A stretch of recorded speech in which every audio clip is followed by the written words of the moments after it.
Merci, and hello. I'd like to start off by asking a question. When you picture a hero, who do you see? Maybe it's Superman. Maybe it's Martin Luther King. Or maybe Marie Curie. Each of you probably have a slightly different image in your heads right now. But no matter who you're picturing, all these heroes share a few core characteristics. A hero stands up against an enemy, be it a monster, a criminal, or even an abstract force like injustice. A hero goes above and beyond what's expected or required of them to fight that enemy. And through this struggle, a hero fulfills their ultimate purpose. They make a difference in the world. Most of the heroes we picture are actually historical or fictional figures. But who are our modern-day heroes? Well, to figure that out, maybe we ought to ask ourselves who our greatest collective enemies are today. Unfortunately, we have quite a few. And most of them are big, systemic, and seemingly intractable crises, like climate change and COVID, wars, and wealth inequality. Perhaps the nature and scale of these crises mean that we need to look to a new breed of modern hero. On that note, let me tell you a story about someone I consider a hero.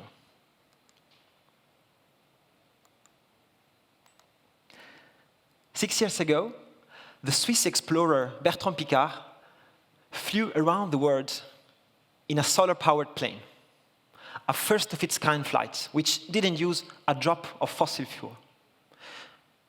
His feat helped push forward the frontiers of what we consider possible within the world of clean energy applications. But Piccard didn't stop after this achievement. He didn't walk away to a life of fame and leisure. Instead, he's used his fame to advocate for the development and adoption of new clean technologies with potential to push back against climate change.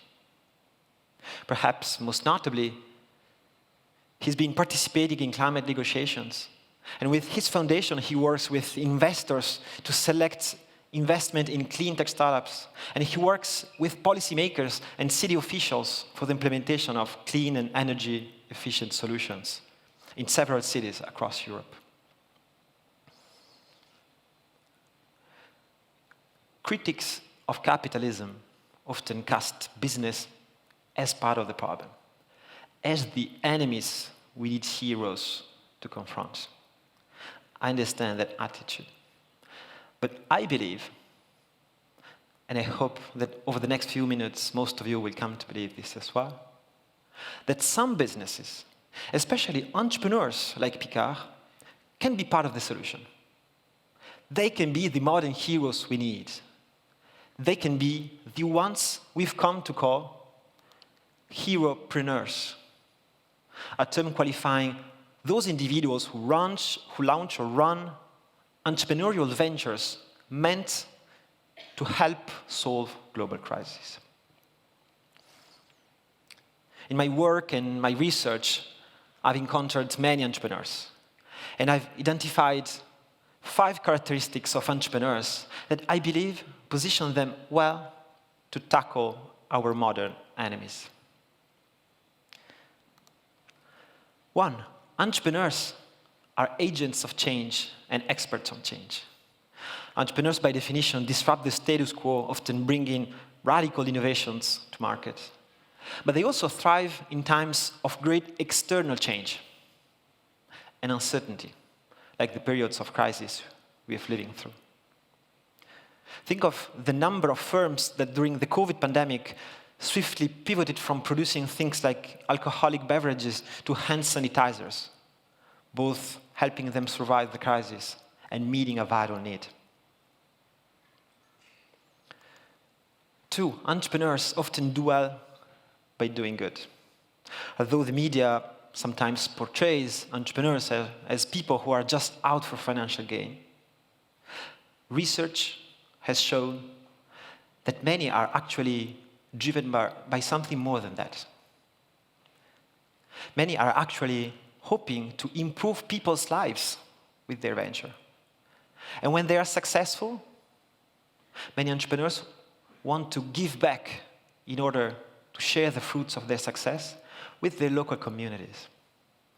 What about the Bill and Melinda Gates Foundation, created at the end of a very successful entrepreneurial journey and aiming today at solving health inequalities? What about this TEDx event precisely, organized by passionate people who seek to uncover new, insightful ideas and share them with the local community? 3, entrepreneurs flip the script. Successful entrepreneurs have a talent for analyzing a need or a problem, then finding new ways to frame or approach it. They identify creative solutions to problems and turn those solutions into business opportunities. Consider how many entrepreneurs have responded to the need to move away from fossil fuels to save our planet, or at least our species, by developing both new technologies and new business models, new economic models. Consider how Elon Musk, for example, on top of developing a new car model, has changed the rules in the automotive sector. He doesn't even feel today of Tesla, his company, as an automotive company, but rather a technology company or a robotics company. And if you consider how young Tesla is and the impact it has made so far, I think you agree with me that Elon Musk, as an entrepreneur, has been leading a revolution in this sector. My 4th point is indeed about entrepreneurs' capacity to scale and grow their ideas rapidly. While entrepreneurial ventures often start out small, they can grow fast by using the language and tools of the business world. And 5, maybe most importantly, entrepreneurs don't act alone. Although they are the ones who develop new and creative solutions to problems, they rely upon a wider network of supporters to translate their ideas into action. Indeed, so far I've told you about individuals who engage in entrepreneurship and may become heroes, but whole communities can become heropreneurs as well. On that note, let me tell you another little story. When COVID-19 hit, it turned all our lives upside down.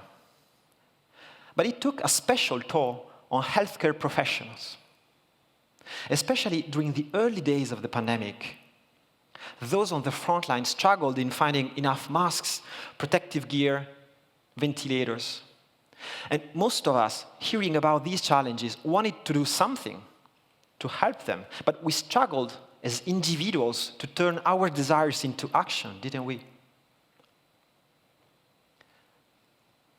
Well, a group of scientists and engineers from Swiss universities did find a way to turn good intentions into action. By putting their work on hold and banding together, they created an emergency response organization, Helpful ETH. They launched and operated a digital platform where hundreds of people from everywhere, a mass of individual heroes, if you wish, could collect specific need from medical doctors, set up in teams and collaborate together in projects, and deliver in a matter of a few days or weeks vital materials and engineering solutions to hospitals in need. Incidentally, this initiative has led to the creation of a few startups. I'm aware that not all entrepreneurs can be considered heroic. Not at all. But if we think are those entrepreneurs who set out to tackle specifically grand societal challenges, like the examples we've been discussing so far. Well, I like to think of those as modern role models, as people who offer us a better vision of the future. And at the communal level, at the societal level, entrepreneurship can have an even broader effect. It can be a force of potent social change, a force for good. Now, before I wrap up, let me acknowledge where we are right now, Mirandola. Not only because I was born and raised here, a fact that I'm incredibly proud of, but also because we are currently celebrating the 60th anniversary of the creation of the Biomedical Valley, thanks to the initiative of an entrepreneur. And we are also commemorating the 10-year anniversary of a devastating earthquake and the communal effort to rebuild the city that followed. One anniversary marks an instance of individual heropreneurship, the other an example of communal heropreneurship. All these stories remind us that crises are everywhere and they affect all of us. But they show us that heropreneurs are everywhere as well, in every city, every community, every discipline, and even every firm or institution. So who are our modern heroes? Well, it could be anyone in this room. Thank you.